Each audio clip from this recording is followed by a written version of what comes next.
Greek medicinal tea made of spices. It's an acquired taste.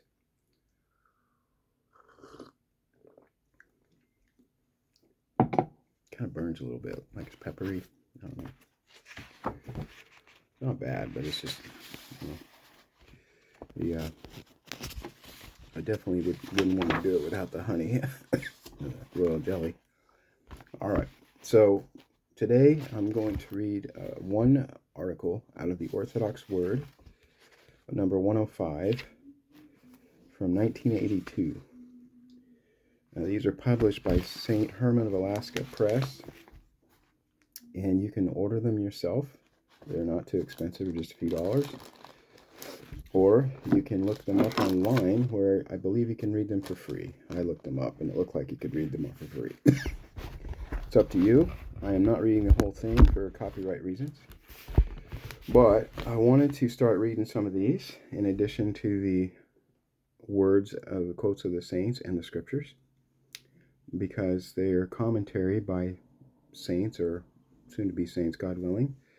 Brother Seraphim Rose wrote this article. It's called The Orthodox Worldview, which kind of helps to give a perspective of where I'm trying to come from, as I struggle to be an Orthodox Christian. And it will help people who are not Orthodox Christians understand the difference to some degree. You can't really know without being baptized and struggling to be enlightened by Christ. It all goes from God. All right, so let's get on with it. The Orthodox Worldview by Father Seraphim Rose. Now, I want to tell you ahead of time, this is pretty long. I tried a trial run the other day, and it was an hour long. But it's worth the listen. Before beginning my talk, a word or two on why it is important to have an Orthodox worldview, and why it is more difficult to build one today than in past centuries. For example, in 19th century Russia, the Orthodox worldview was an important part of Orthodox life, and was supported by the life around it. There was no need even to speak of it as a separate thing.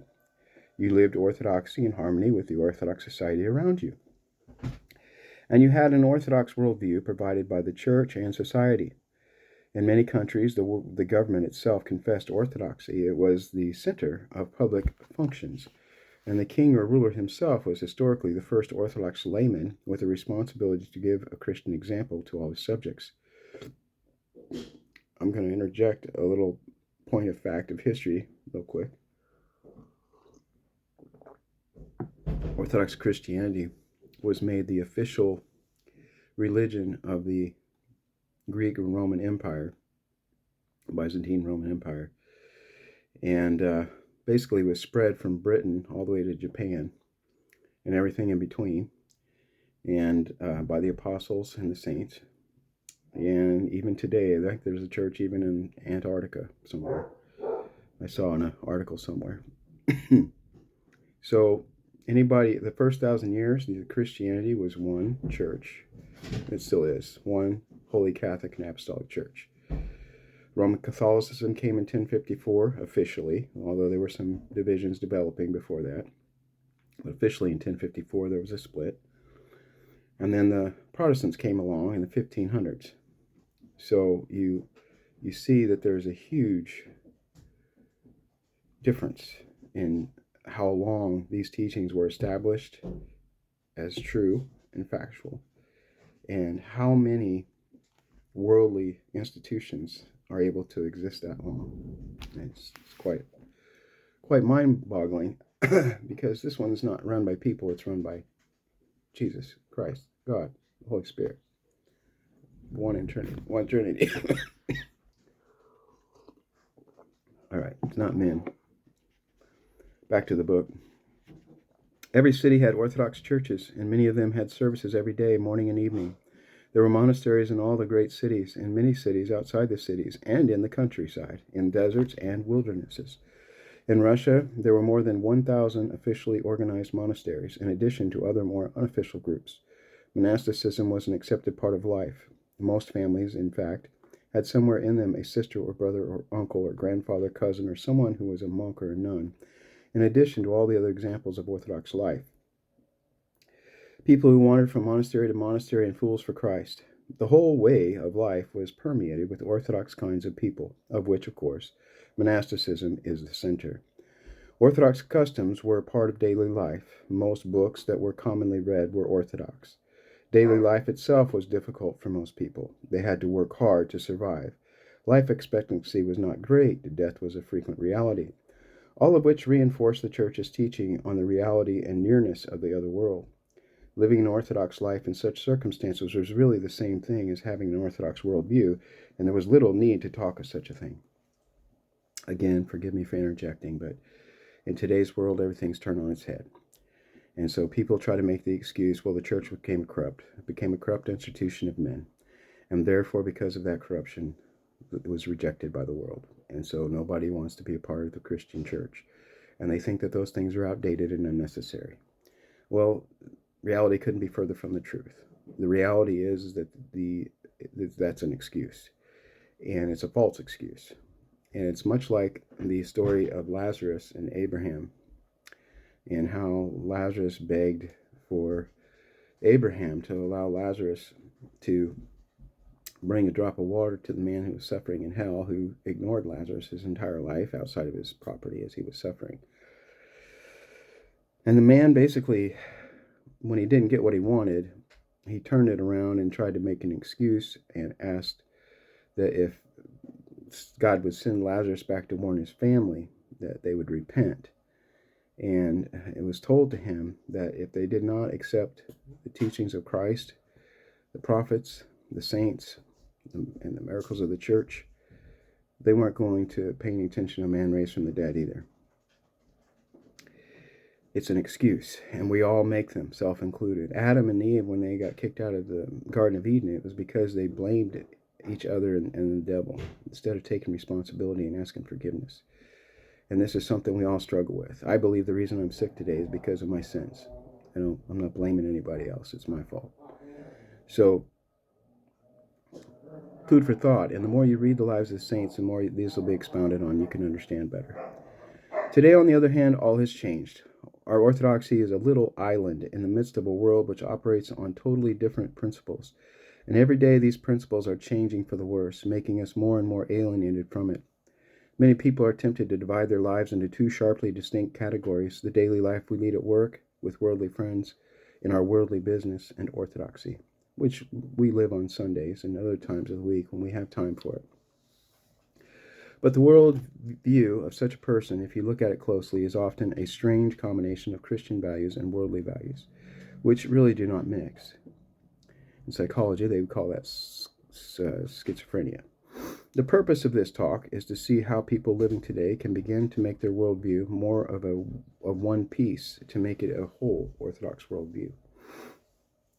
Back to what I was saying a few minutes ago, the schizophrenia is greatly responsible for people rejecting Christianity because they don't see. There's a psalm that says, "Many say, who will show us good things?" And that's because many people want to see proof before they invest any effort or time in trying to do good things and live according to the teachings of Christ and His church. So they dismiss it because of the faults and problems of the people in the church. But this, again, is an excuse. The church is a hospital. It's for sick people. It's for people to go to get better, to become saints.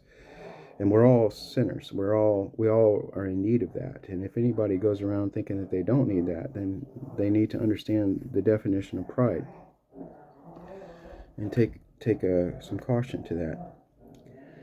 Orthodoxy is life. If we don't live orthodoxy, we simply are not orthodox, no matter what formal beliefs we might hold. Life in our contemporary world has become very artificial, very uncertain, very confusing. This was written in 1982. It's only gotten worse. Orthodoxy, it is true, has a life of its own, but it is also not very far from the life of the world around it. And so the life of the Orthodox Christian, even when he is being truly Orthodox, cannot help but reflect it in some way. A kind of uncertainty and confusion have also entered into the Orthodox life in our times. In this talk, we will try to look at contemporary life and then at Orthodox life to see how better we might fulfill our Christian obligation to lead otherworldly lives even in these quite terrible times, and to have an Orthodox Christian view of the whole world, or the whole of life today, that will enable us to survive these times with our faith intact. Life today has become abnormal. Absolutely, 100% true. Anyone who looks at our contemporary life from the perspective of normal life lived by people in earlier times, say Russia or America or any country of Western Europe in the 19th century, cannot help but be struck by the fact of how abnormal life has become today. The whole concept of authority and obedience, of decency and politeness, of public and private behavior, all have changed drastically, have been turned upside down, except in a few isolated pockets of people, usually Christians of some kind, who try to preserve the so-called old-fashioned way of life. Our abnormal life today can be characterized as spoiled and pampered. From infancy, today's child is treated as a general rule like a little god or goddess in the family. His whims are catered to, his desires fulfilled. He is surrounded by toys, amusements, comforts. He is not trained and brought up according to strict principles of Christian behavior, but left to develop whichever way his desires incline. It is usually enough for him to say, "I want it," or "I won't do it," for his obliging parents to bow down before him and let him have his way. Perhaps this does not happen all the time in every family, but it happens often enough to be the rule of contemporary child rearing, and even the best intentioned parents do not entirely escape its influence. Even if the parents try to raise the child strictly, the neighbors are trying to do something else. They have to take that into consideration when disciplining the child. I've experienced this many times. I think I explained that my father was from the World War I generation. His parents were parents in the beginning of World War I. My mom's parents at the beginning of World War II. My father raised me old school. So lots of spankings, lots of timeouts, lots of talks, lots of long talks. When I flunked 8th grade on purpose in rebellion, I had to outline the entire history of the United States. The history book was about that thick. But he was also extremely loving and affectionate and very caring. Couldn't ask for a better dad. So God bless him. But today you try to do that, and I've had my children tell me that I'm abusive and that I'm inappropriate, and I've had threats to call the police, and the police have been called. And it's nonsense. So I've had people go to therapy, and therapists tell my children that they were being mistreated, which is utter nonsense. So, what can you do? That's why I'm doing this. When such a child becomes an adult, he naturally surrounds himself with the same things he was used to in his childhood: comforts, amusements, and grown-up toys. Life becomes a constant search for fun, which, by the way, is a word totally unheard of in any other vocabulary. In 19th century Russia, they wouldn't have understood what this word meant, or any serious civilization. Life is a constant search for fun, which is so empty in any serious meaning that a visitor from the 19th century country looking at our popular television programs, amusement parks, and advertisements, movies, music, in almost any aspect of our popular culture, would think he had stumbled across a land of imbeciles who had lost all contact with normal reality.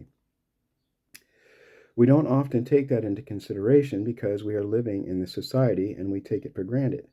Now, I'm not saying that in the prideful tone that it sounds. I'm saying that as a fact. It's just a fact.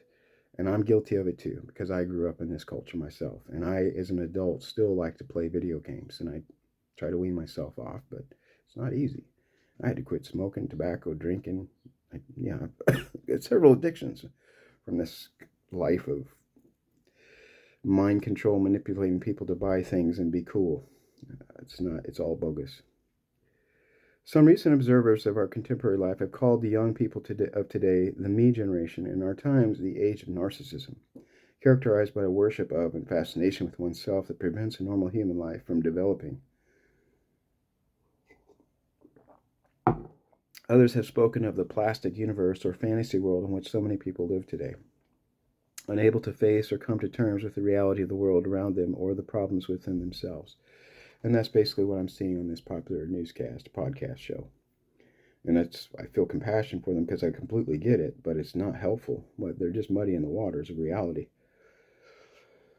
When the me generation turns to religion, which has been happening very frequently in the past several decades, it is usually a plastic or fantasy form of religion, a religion of self-development. Same is true of science, by the way, and history, where the self remains the object of worship. of brainwashing and mind control, of deified gurus and swamis, of a pursuit of UFOs and extraterrestrial beings, of abnormal spiritual states and feelings. We will not go into all these manifestations there, but which are probably familiar enough to most of you, except to discuss a little later how these touch on the Orthodox Christian spiritual life of our days. It is important for us to realize, as we try ourselves to lead a Christian life today, that the world which has been formed by our pampered times makes demands on the soul, whether in religion or in secular life, which are what one has to call totalitarian.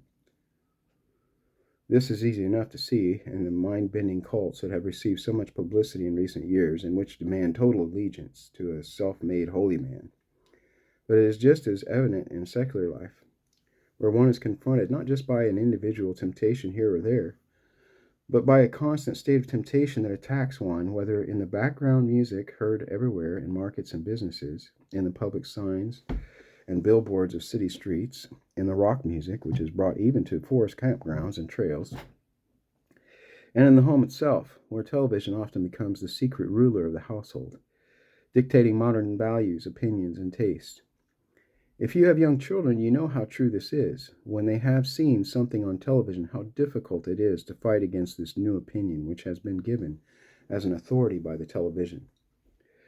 The message of this universal temptation that attacks men today, quite openly in its secular forms, but usually more hidden in its religious forms, is live for the present, enjoy yourself, relax, be comfortable. Behind this message is another more sinister undertone, which is openly expressed only in the officially atheist countries, which are one step ahead of the free world in this respect.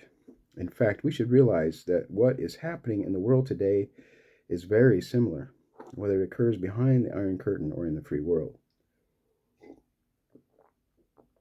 And that is painfully apparent in these days, 2024. This was written in 1982, but it was apparent back then too.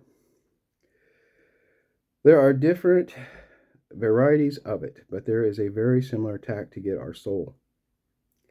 In the communist countries, which have an official doctrine of atheism, they tell quite openly that you are to forget about God and any other life but the present. Remove from your life the fear of God and reverence for holy things. Regard those who still believe in God in the old-fashioned way as enemies who must be exterminated. One might take as a symbol of our carefree, fun-loving, self-worshipping times our American Disneyland. If so, we should not neglect to see behind it the more sinister symbol that shows where the me generation is really heading, the Soviet Gulag. The chain of concentration camps that already governs the life of nearly half the world's population. Two false approaches to spiritual life.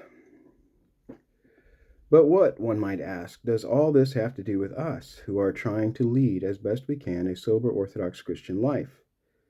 It has a lot to do with it. We have to realize that the life around us, abnormal though it is a place where we begin our Christian life. Whatever we make of our life, whatever truly Christian content we give it, it still has something of the stamp of the me generation on it. And we have to be humble enough to see this. This is where we begin. This is why I don't like doing these videos. I feel like it's too much focus on me. And I really want to focus on the saints and the teachings of the church and the history of the United States and the world and the church. But I don't know how to do that except to read from books, because it's hard to find in popular culture and people don't make a lot of memes about this stuff and it's hard to share. So, like one told me, when you're an Orthodox Christian in the desert by yourself, you pretty much have to do all the jobs that are there. You can't rely on other people. So, with a blessing, I'm trying to do the best I can, but I'm not very good at it, so pray for me.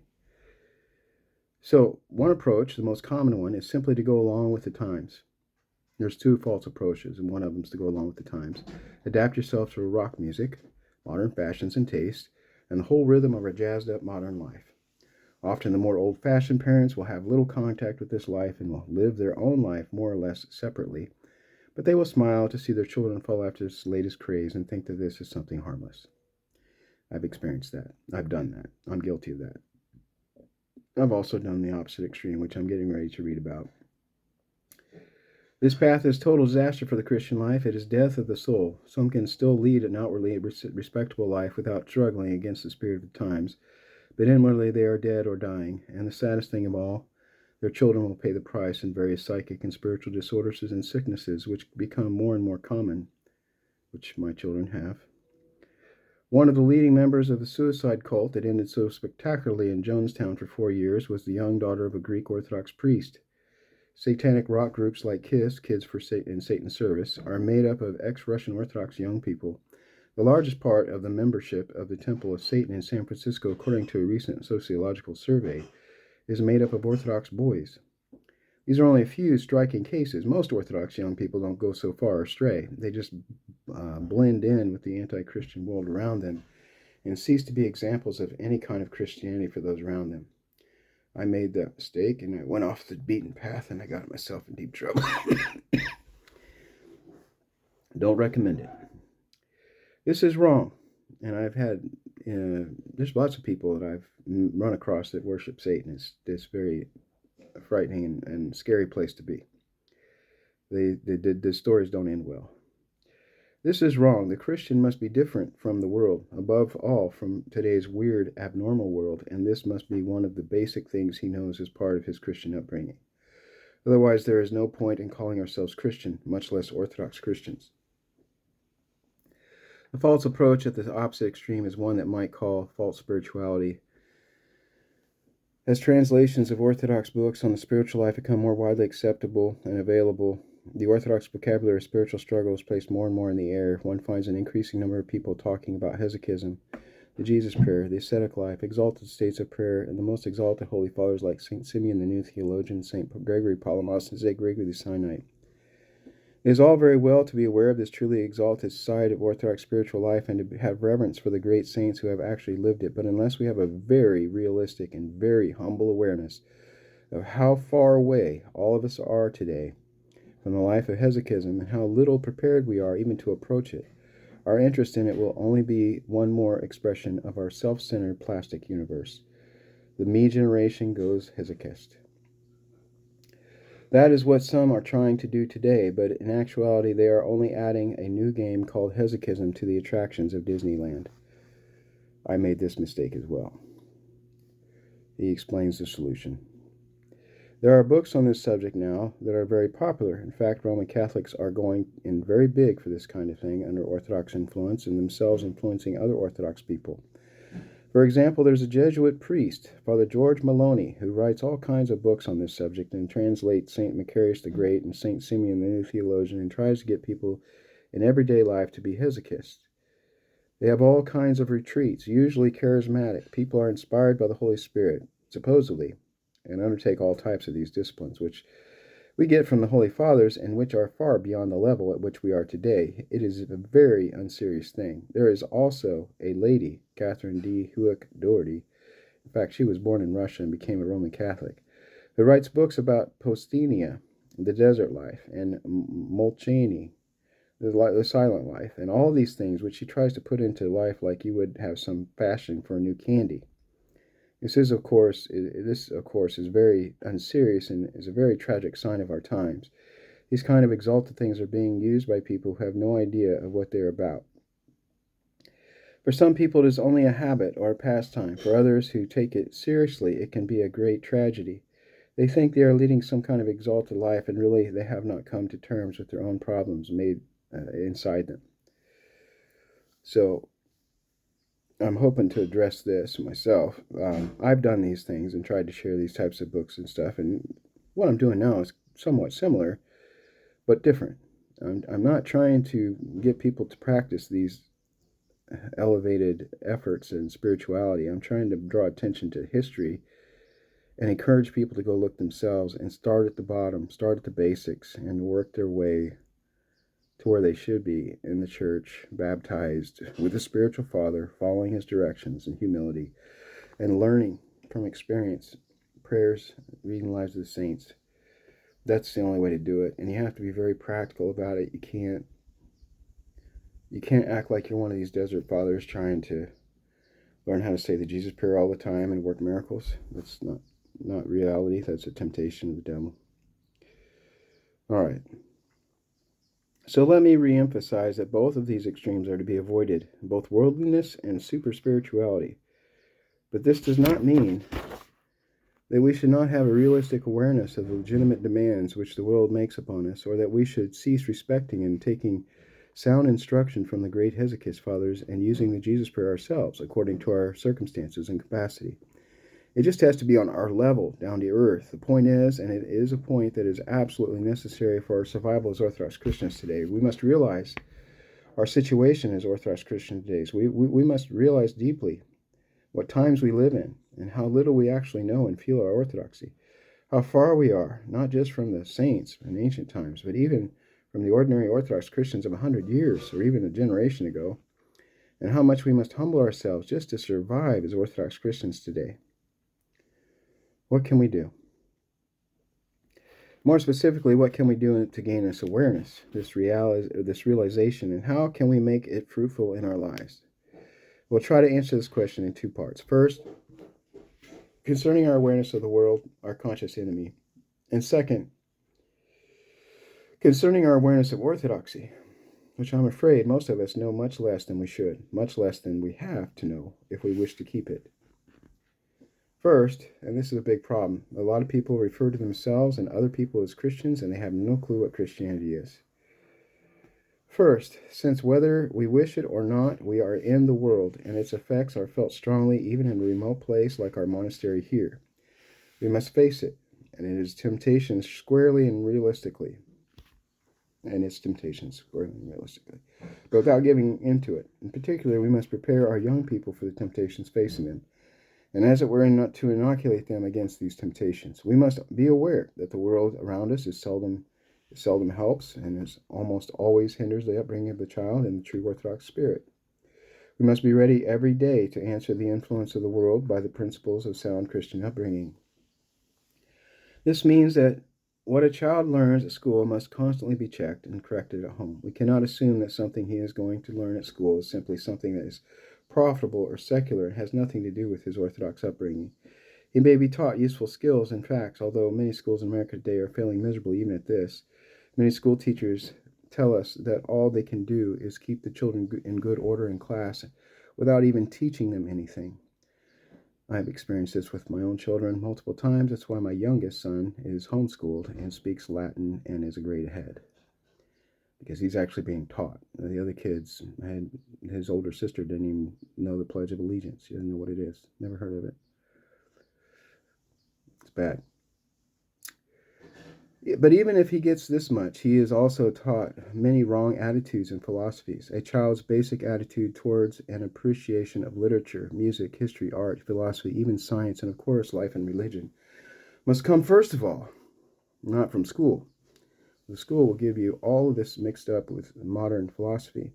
It must come first from the home and church, or else it is bound to be miseducated in today's world, where public education is at best agnostic, and at worst openly atheistic or anti-religious.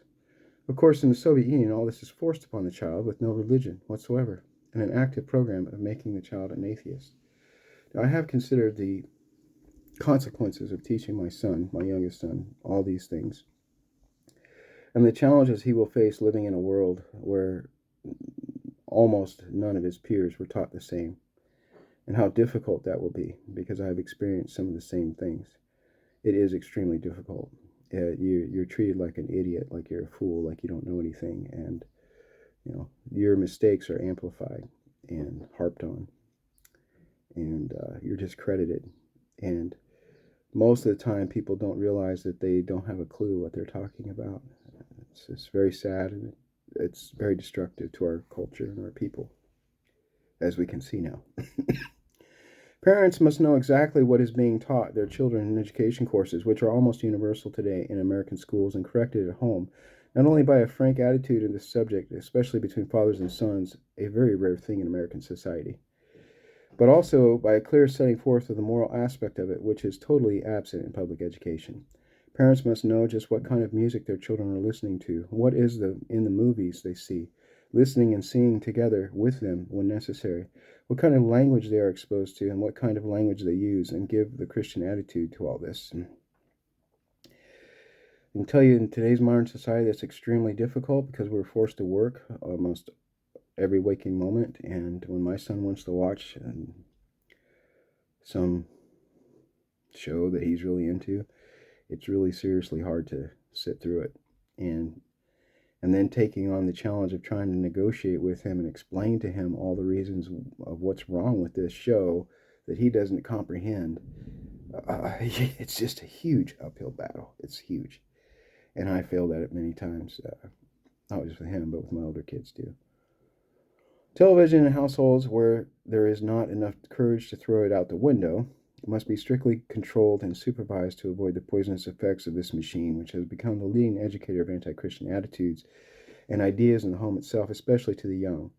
I speak about the raising of children because this is where the world first strikes its blows at Orthodox Christians and forms them in its image. Once wrong attitudes have been formed in a child, the task of giving him a Christian education becomes doubly difficult. But it is not only children, it is all of us who are facing the world which is trying to form us in anti-Christianity by means of schools, television, movies, popular music, and all the other influences that pound in upon us. Most of all in the big cities. The internet is added to that now. I didn't mention that there, but this is 1982. We have to be aware that what is being pounded in upon us is all of one piece. It has a certain rhythm, a certain message to give us. This message is of self-worship, of relaxing, of letting go, of enjoying yourself, of giving up any thought of the other world in various forms, whether in music or in movies, television, or what is being taught in schools. The way subjects are emphasized, the way the background is given, and everything else. There is one particular thing which is being given to us. It is actually an education in atheism. We have to fight back by knowing just what the world is trying to do to us and by formulating and communicating our Orthodox Christian response to it. Not only that, but they are also weakening us and making us used to being dependent upon the world. So my ancestors were capable of growing a garden, raising their own meat, and had their own water supply and their own well, and they could survive indefinitely. They didn't keep debts. They paid off their debts. Today's world, everybody has to be in debt just to survive. Our food supply is given to us 24 hours in advance at grocery stores in most cases, sometimes 2 or 3 days in advance. If the whole system were to shut down, many estimate that 90% of the population would be dead in a year, both from sickness and disease and starvation, but also killing each other for limited resources. That's not by accident. Frankly, from observing the way Orthodox families in today's world live and pass on their orthodoxy, it would seem that this battle is more often lost than won. That's been my experience. The percentage of Orthodox Christians who retain their Orthodox identity intact and are not changed into the image of today's world is small indeed. Still, it is not necessary to view the world around us as all bad. In fact, for our survival as Orthodox Christians, we have to be smart enough to use whatever is positive in the world for our benefit, for our own benefit. Here, I will go into a few points where we can use something in the world which seems to have nothing to do directly with orthodoxy in order to formulate our Orthodox worldview. The child who has been exposed from his earliest years to good classical music and has seen his soul being developed by it will not be nearly as tempted by the crude rhythm and message of rock and other contemporary forms of pseudo-music as someone who has grown up without a musical education. Such a musical education, as several of the Latino elders have said, refines the soul and prepares it for the reception of spiritual impressions. The child who has been educated in good literature, drama, and poetry and has felt their effect on his own soul, that is, has really enjoyed them, will not easily become an addict of the contemporary movies and television programs and the cheap novels that devastate the soul and take it away from the Christian path. This may have been true in 1982, but in 2024, it is no longer accurate. I have taught my son classical music, and I've taught these things to him, not for conscious reasons as he's explaining, but just because I very much in tune want to know about history, and I want him to understand the importance of it. And I don't like to listen to modern music. I outgrew that a long time ago. But I've learned from experience and my own experience as well that the internet is intentionally addictive. And our food supply is intentionally manipulative of our brain chemistry and our body chemistry. And it affects how we think and how we feel. and it causes severe addictions that are very, very subtle, but have huge impact. So it's a lot more critical than even he tries to point out. The child who has learned to see beauty in classical painting and sculpture will not easily be drawn into the perversity of contemporary art or be attracted to the garish products of modern advertising and pornography. Again, not true. My son is all into the special effects of bloody and gore from his TV shows that he watches. He makes his own, which I'm not real big on, but I try to be supportive so that I have some contact and influence with him, but long term. The child who knows something of the history of the world, especially in Christian times, and how other people have lived and thought, the mistakes and pitfalls people have fallen into by departing from God and His commandments, and what glorious and influential lives they have lived when they were faithful to Him, will be discerning about the life and philosophy of our own times, and will not be inclined to follow the first new philosophy or way of life that he encounters. One of the basic problems facing the education of children today is that in the schools they are no longer given a sense of history. This is extremely true. It is a dangerous and fatal thing to deprive a child of a sense of history. It means that he has no ability to take examples from people who lived in the past. And actually, history constantly repeats itself. Once you see that, it becomes interesting how people have answered problems and how there have been people who have gone against God and what results came of that, and how people changed their lives and became exceptions and gave an example which has lived down to our present times. This sense of history is a very important thing which should be communicated to children. I agree 1,000%, or 100%, 10 times. In general, the person who is well acquainted with the best products of secular culture, which is in the West, almost always has definite religious and Christian overtones, has a much better chance of leading a normal, fruitful, Orthodox life than someone who knows only the popular culture of today. One who is converted to Orthodoxy straight from rock culture, and in general, anyone who thinks he can combine Orthodoxy with that kind of culture, has much suffering to go through and a difficult road in life before he can become truly serious Orthodox Christian who's capable of handing on his faith to others. And I have experienced this firsthand. Part of the reason why my children didn't follow me is because I did that. I tried to do both, and I ended up falling repeatedly and getting myself in trouble, and it made me into a hypocrite. And so then I had to go really beat myself up and like prideful, stupid person, and went to the opposite extreme. That didn't help either, and it just humbled me more. So now I'm trying to be extremely moderate and realistic and just doing what I can do. Just keep it up. Keep going. But yeah, you definitely suffer a lot. Without this suffering, without this awareness, Orthodox parents will raise their children to be devoured by the contemporary world. The world's best culture properly received, refines and develops the soul. Today's popular culture cripples and deforms the soul and hinders it from having a full and normal response to the message of Orthodoxy. Therefore, in our battle against the spirit of this world, we can use the best things the world has to offer in order to go beyond them. Everything good in the world, if we are only wise enough to see it, points to God and to Orthodoxy, and we have to make use of it.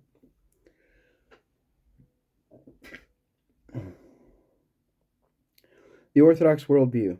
With such an attitude, a view of both the good things and the bad things in the world, it is possible for us to have and to live an Orthodox worldview. That is, an Orthodox view on the whole of life, not just on the narrow church subjects. There exists a false opinion, which unfortunately is all too widespread today, that it is enough to have an orthodoxy that is limited to church building and formal Orthodox activities such as praying at certain times or making a sign of a cross and everything else. So this opinion goes. One can be like anyone else, participating in the life and culture of our times without any problem as long as we don't commit sin. No. Anyone who has come to realize how deep Orthodoxy is and how full of the commitment which is required of the serious Orthodox Christian, and likewise what totalitarian demands the contemporary world makes on us, will easily see how wrong this opinion is. One is Orthodox all the time, every day, in every situation of life, or one is not really Orthodox at all. Our orthodoxy is revealed not just in our strictly religious views, but in everything we do and say. Most of us are very unaware of the Christian religious responsibility we have for the seemingly secular part of our lives. The person with a truly Orthodox worldview lives every part of his life as Orthodox. Let us therefore ask here, how can we nourish and support this Orthodox worldview in our daily life? The first and most obvious way is to be in constant contact with the sources of Christian nourishment, with everything that the Church gives us for enlightenment and salvation. The Church services and the Holy Mysteries, the Holy Scripture, the lives of saints, the writings of the Holy Fathers, all these things. One must, of course, read the books that are on one's own level of understanding and apply the Church's teaching to one's own circumstances in life. Then they can be fruitful in guiding us and changing us in a Christian way. But often these basic Christian sources do not have their full effect on us, or don't really affect us at all, because we don't have the right Christian attitude towards them and towards the Christian life they're supposed to inspire. Bad attitude, big problem. Let me now say a word here about what our attitude should be if we are to obtain real benefit from them, and if they are going to be for us the beginning of a truly Orthodox worldview. First of all, Christian spiritual food, by its very nature, is something living and nourishing. If our attitude towards it is merely academic and bookish, we will fail to get the benefit it is meant to give. Therefore, if we read Orthodox books or are interested in Orthodoxy only to gain information or show off our knowledge to others, we are missing the point. If we learn the commandments of God and the law of His Church merely to be correct and to judge the incorrectness of others, we are missing the point. These things must not merely affect our ideas, but must directly touch our lives and change them. And this is what I was saying about these people who are laughing and joking about Christianity and other religions being all matrix. It's a fantasy. It's very sad, and I'm not doing this I don't mean to belittle them. I'm trying to point out the history. It's real. It's very real, and if you look at it, you'll see it, if you want to know. The problem is that most people don't want to know, and that creates a problem. So, in any time of great crisis in human affairs, such as the critical times right in front of us in the free world, those who place their trust in outward knowledge and laws and canons and correctness will be unable to stand.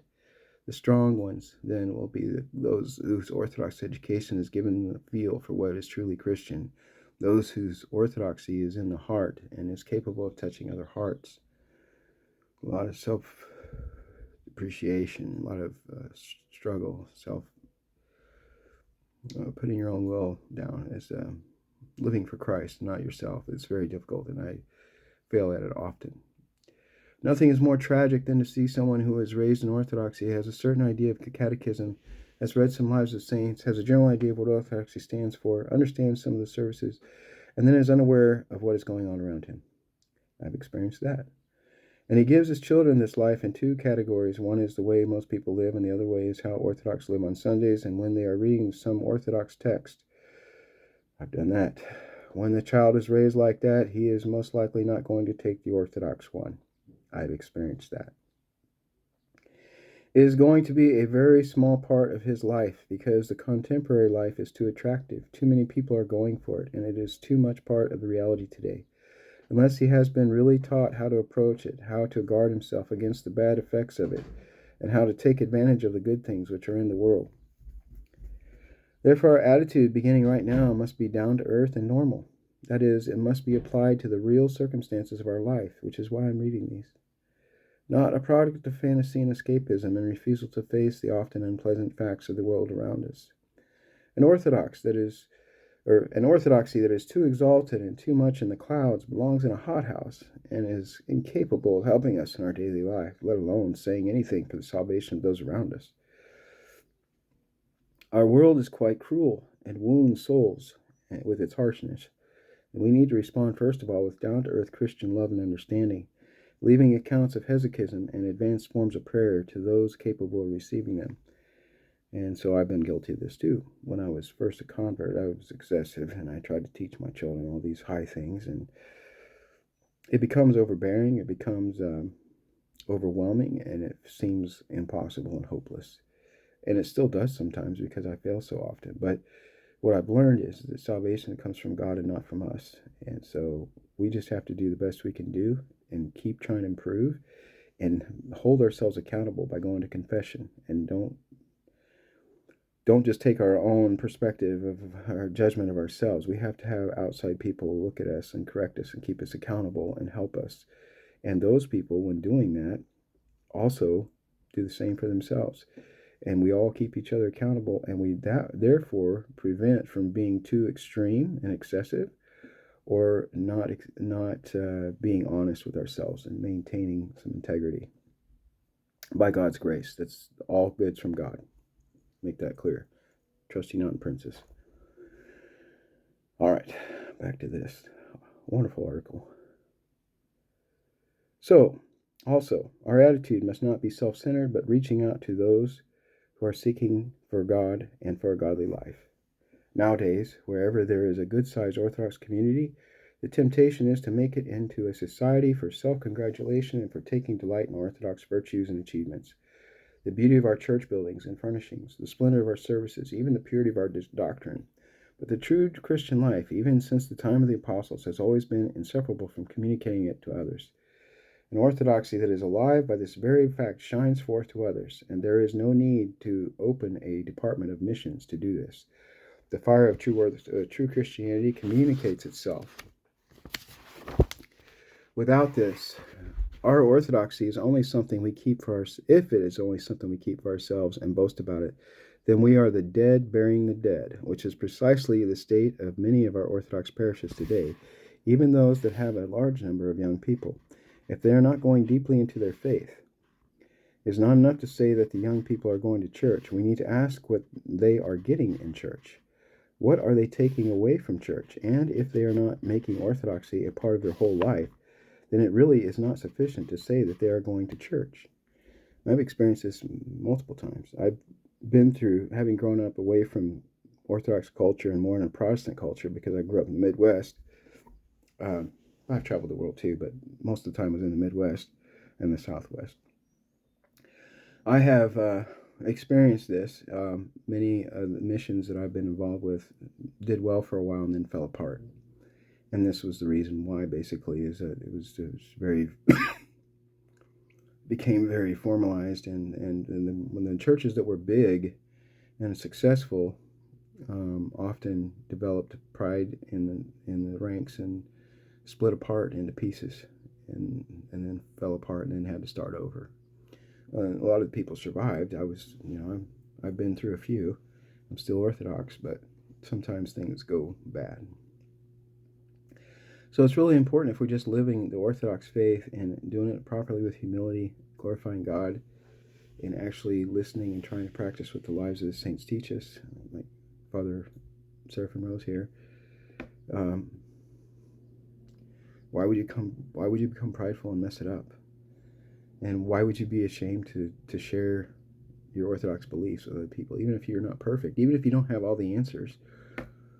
It should motivate you to grow. And I've had that happen to me many times. Somebody asked me a challenging question, and I have to say, I have to look at it. I have to figure that out. That's something I haven't come across yet. So let me look into it. Then I usually go up the chain and ask some of the elder fathers, and they usually give me some references. So this is how it's done.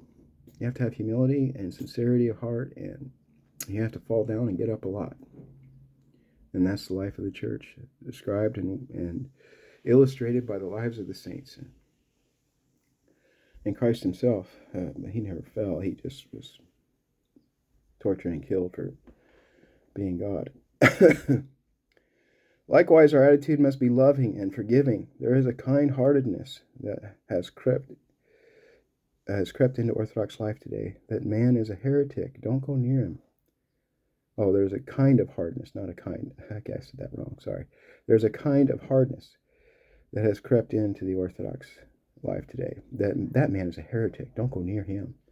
That one is Orthodox, supposedly, but you can't really be sure. That one there is obviously a spy. No one will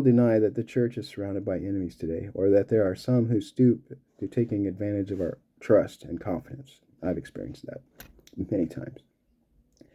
But this is the way it has been since the time of the apostles, and the Christian life has always been something of a risk in this practical way. But even if we are sometimes taken advantage of and do have to show some caution in this regard, we still cannot give up our basic attitude of love and trust, without which we lose one of the very foundations of our Christian life. The world, which has no Christ, has to be mistrustful and cold. But Christians, on the contrary, have to be loving and open, or else we will lose the salt of Christ within us and become just like the world, good for nothing but to be cast out and trodden underfoot. A little humility and looking at ourselves would help us to be more generous and forgiving of the faults of others. Absolutely true. We love to judge others for the strangeness of their behavior. We call them cuckoos or crazy converts. It is true that we should be aware of really unbalanced people who can do us great harm in the church. I've met a few of those too. But what serious Orthodox Christian today is not a little crazy. We don't fit in with the ways of the world. If we do, in today's world, we aren't serious Christians. The true Christian today cannot be at home in the world. He cannot help but feel himself and be regarded by others as a little crazy. Just to keep alive the ideal of otherworldly Christianity today, or to get baptized as an adult, or to pray seriously, is enough to put you into a crazy house in the Soviet Union. And in many other countries, like China or North Korea, and these countries are leading the way for the rest of the world to follow. Therefore, let us not be afraid of being considered a little crazy by the world, and let us continue to practice the Christian love and forgiveness which the world can never understand, but which in its heart needs and even craves. Finally, our Christian attitude must be what, for want of a better word, I would call innocent. Today, the world places a high value on sophistication, on being worldly wise, on being professional. Orthodoxy places no value on these qualities. They kill the Christian soul. And yet these qualities constantly creep into the church and into our lives. I pointed this out when I was talking about surviving abuse and being molested or raped or whatever.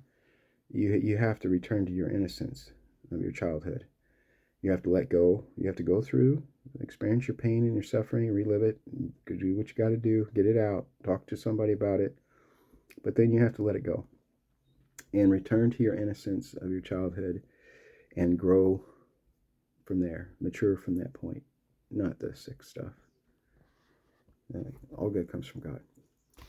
And that these qualities constantly creep into the church and into our lives. How often one hears enthusiastic converts especially express their desire of going to the great Orthodox centers, the cathedrals and monasteries, where sometimes thousands of the faithful come together, and everywhere the talk is of the church matters. And one can feel how important orthodoxy is after all. That orthodoxy is a small drop in the bucket when you look at the whole society. But in these great cathedrals and monasteries, there are so many people that it seems as though it is really an important thing. And how often one sees these same people in a pitiful state after they have indulged their desire, returning from the great Orthodox centers, sour and dissatisfied, filled with worldly church gossip and criticism, anxious above all to be correct and proper, and worldly wise about church politics. In a word, they have lost their innocence, their unworldliness, being led astray by their fascination with the worldly side of the church's life. And having gone to holy places like Jerusalem and Egypt and other places, I've experienced that as well. And the key to that is, as he says, stay focused on the spiritual life and God and not get sucked into the worldly nonsense. In various forms, this is a temptation to us all, and we must fight it by not allowing ourselves to overvalue the externals of the church, but always returning to the one thing needful, Christ, and the salvation of our souls from this wicked generation. We needn't be ignorant of what goes on in the world and in the church. In fact, for our own selves, we have to know. But our knowledge must be practical and simple and single-minded, not sophisticated and worldly. So I do this myself. So I monitor these worldly channels, the news, the different social media sites and talk shows and podcasts like the one I'm talking about today. And I keep abreast of what's going on in the world. I have my own military experience, seeing behind the curtain, top secret, secret clearance. And I know for a fact that all of that is compartmentalized. So my little speck of information that I saw is nothing compared to the vastness of what actually happens. I do not consider myself prideful or a know-it-all for that. It's absolutely ridiculous. And I'm concerned when I see other people who had similar clearances and did similar things talking so openly like they I don't know. The whole thing is a mess. The whole thing is a mess. I wouldn't trust any of it, to be honest with you, at this point. If you've studied history, you should know that by now. So anyway, the bottom line is, though, you have to pay attention to all those things. I may be related to people who fought in the Revolutionary War, and what's his name, Madison. I can't remember his name. It's ridiculous. I'm genetically related to him. I can't remember his name, but anyway, Madison was one of my relatives by blood. Doesn't matter. That time period is gone, and yeah, I believe the Constitution should still stand as it was intended to stand at that time. I don't believe it's outdated, like a lot of people do. But I can believe that all I want, and if everybody else believes differently, it's not going to make a hill of beans. It's not going to matter. So I have to be practical and be prepared for what's coming. It's pretty obvious. Conclusion. It is obvious to any Orthodox Christian who is aware of what is going on around him today that the world is coming to its end. The signs of the times are so obvious that one might say that the world is crashing to its end. What are some of these signs? The abnormality of the world. Never have such weird and unnatural manifestations and behavior been accepted as a matter of course as in our days. Just look at the world around you. What is in the newspapers? Newspapers, remember those?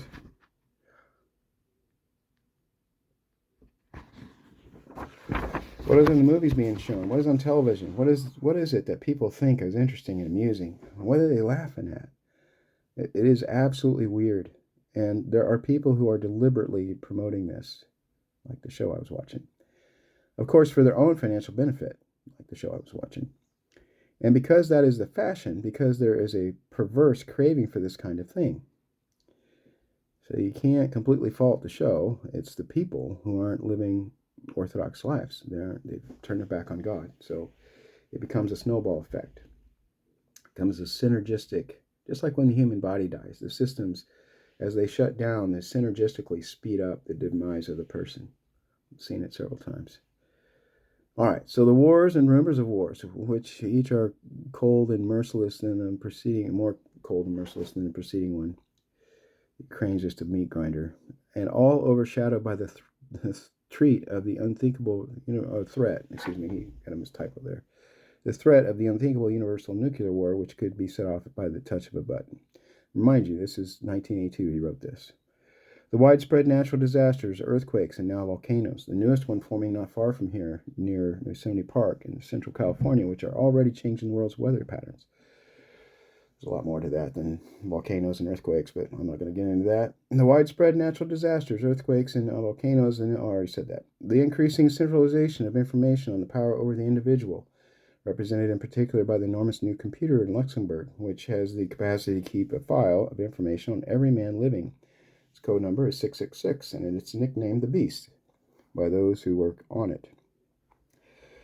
Last time I bought a computer, and I haven't bought one since, I overheard one of the employees talking that he was trying to register my information with the Beast as I was buying this computer, as this computer is being mine, recorded on the Beast. And I've got tons of other experiences with that sort of thing, but anyway, it doesn't matter. What he's saying is valid.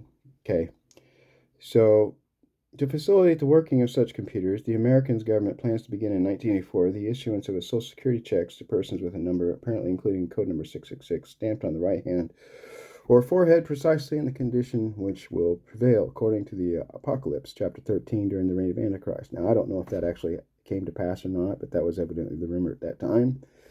Just like today, there was a lot of false rumors going around back in the 80s. I heard some of them in my high school by my teachers. Global warming was one of them. I can't tell you how many times the world was supposed to end in my lifetime, taught to me by my teachers at school. That's why I don't buy any of it anymore. But, well, that and because I've actually done the research. Anyway, It doesn't mean that the first person to get himself stamped 666 is the Antichrist or the servant of Antichrist, but once you are used to this, who will be able to resist? They will train you first, and then they will make you bow down to him. So I was in a store in Chicago the other day when I was taking my son to the doctor, and there was right there at the checkout line, there was a place where you could scan your hand if you had the chip. Well, it's already started, voluntary at this point. Again, the multiplication of false Christs and false Antichrists. The latest candidate just this summer spent probably millions of dollars advertising his impending appearance on world television, promising to give at that time a telepathic message to all the world's inhabitants, quite apart from any occult powers that might be involved with such events. We already know well enough the opportunities for presenting subliminal messages by radio and especially by television, as well as the fact that this can be done by anyone with the technology for breaking into normal radio and television signals, no matter how many laws there might be against it. Now, this was 1982. The technology has changed exponentially since then. And I have some knowledge and experience of some of that.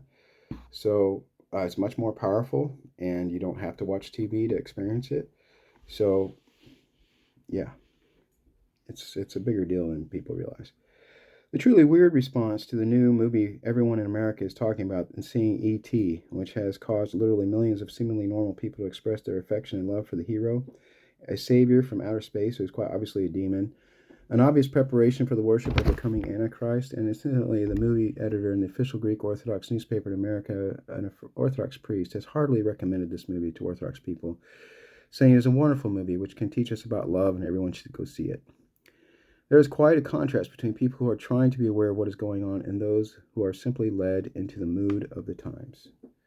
That is very true. I could go on with details like this. I absolutely could. I could too. But my purpose is not to frighten you, but to make you aware of what is happening around us. It's truly later than we think. The apocalypse is now. And how tragic it is to see Christians, and above all, Orthodox young people, with this incalculable tragedy hanging over their heads, who think they can continue what is called a normal life in these terrible times, participating fully in the whims of this silly, self-worshipping generation, totally unaware that the fool's paradise we are living in is about to crash. Completely unprepared for the desperate times that lie just ahead of us, there is no longer even a question of being a good or poor Orthodox Christian. The question now is, will our faith survive at all? With many, it will not survive. The coming Antichrist will be too attractive, too much of the spirit of the worldly things that we now crave. For most men, even to know that they have lost their Christianity by bowing down to him. Still, the call of Christ comes to us. Let us begin to heed it. The clearest expression of this call today is coming from the enslaved atheist world, where there is real suffering for Christ and a seriousness of life which we are rapidly losing or have already lost. One Orthodox priest in Romania, Father George Calcio, is now near death in a communist prison for daring to challenge young seminarians and students to put off their blind allegiance to the spirit of the times and come forward to labor for Christ. After speaking of the emptiness of atheism, he tells today's young people, I call you to a much higher flight, to total abandonment, to an act of courage which defies reason. I call you to God, to the one that transcends the world, so that you might know an infinite heaven of spiritual joy, the heaven which you presently grope for in your personal hell, and which you seek even while in a state of non-deliberate revolt. Jesus has always loved you, but now you have the choice to respond to his invitation. In responding, you are ordained to go and bear fruit that will remain, to be a prophet of Christ in the world in which you live, to love your neighbor as yourself, and to make all men your friend. To proclaim by every action this unique and limitless love which has raised man from the level of serf to that of a friend of God, to the profits of this liberating love which delivers you from all constraint, returning to you your integrity as you offer yourself to God. Father George, speaking to young people who had little inspiration to serve Christ's church because they had accepted the worldly opinion, common also amongst us in the free world, that the church is only a set of buildings or a worldly organization, calls them and us to a deeper awareness of Christ's church and of how our formal membership in it is not enough to save us. The church of Christ is alive and free. In her we move and have our being through Christ, who is her head. In him we have full freedom. In the church we learn of truth, and the truth will set us free. John 8:32. You are in Christ's church whenever you uplift someone bent down in sorrow, or when you give alms to the poor and visit the sick. You are in Christ's church when you cry out, Lord, help me. You are in Christ's church when you are good and patient, when you refuse to get angry at your brother, even if he has wounded your feelings. You are in Christ's church when you pray, Lord, forgive him. When you work honestly at your job, returning home weary in the evenings, but with a smile upon your lips. When you repay evil with love, you are in Christ's church. Do you not see, therefore, young friend, how close the church of Christ is? You are Peter, and God is building his church upon you. You are the rock of his church, against which nothing can prevail. Let us build churches with our faith, churches which no human power can pull down, a church whose foundation is Christ. Feel for your brother alongside you. Never ask, who is he? Rather say, he is no stranger, he is my brother. He is the church of Christ, just as I am. And I will add to that, make sure you do it for God, and not for yourself or your own ego or virtue signaling. With such a call in our hearts, let us begin really to belong to the church of Christ, the Orthodox Church. Outward membership is not enough.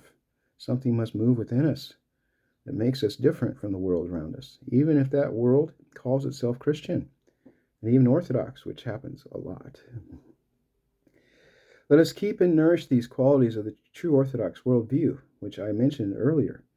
A living, normal attitude, loving and forgiving, not self-centered, preserving our innocence and unworldliness, even with the full and humble awareness of our own sinfulness and the power of the worldly temptations around us.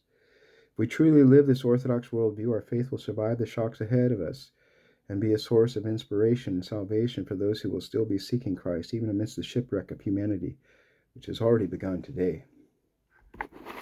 That's the end of the article. Thank you for staying on this long. Forgive me for my sinfulness. And I don't mean to bash people for not understanding or knowing the truth of what Orthodox Christianity is, as much as I really struggle with it. It muddies the waters, and it makes everything so much more difficult for everybody, for the people doing it, and for everybody who listens to them. So, and for myself and my family and everyone, the whole world. So please learn what Orthodox Christianity truly is, and don't go along with the latest fad of what Christianity is from the past 10 years or 500 years or 1,000 years.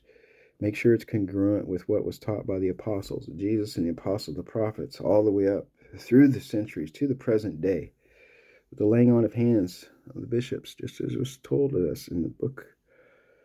I think it was the book of Galatians. I know Galatians talks about that specifically. I think it's chapter 1, in fact. But anyway, regardless, I know it's in the Bible. I've seen it. So pray for me, a sinner. Pray for all of us, the whole world. Over and out.